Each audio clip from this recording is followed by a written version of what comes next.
Pakistan Tehreek-e-Insaf (PTI) ने सदर मुमलिकत आरिफ अलवी को खत लिखकर मुतालबा किया है कि वो खुफिया एजेंसियों और मुक़तदरा के सियासत में किरदार का नोटिस लें। सेनेटर शिबली फराज ने चेयरमैन पीटीआई इमरान खान की जानिब से लिखा गया खत ऐवान सदर पहुँचाया।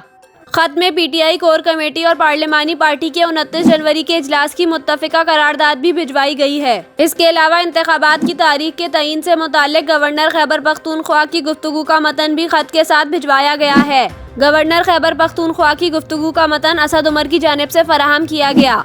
खत में इमरान खान ने लिखा है कि पीटीआई कोर कमेटी और पार्लिमानी पार्टी का मुश्तरका इजलास 29 जनवरी को हुआ, जिसमें मुत्तफ़िका करारदाद मंजूर की गई। करारदाद के जरिए आपसे बतौर सदर खुफिया एजेंसियों और मुक़तदरा के सियासत में किरदार का नोटिस लेने की सिफारिश की गई है।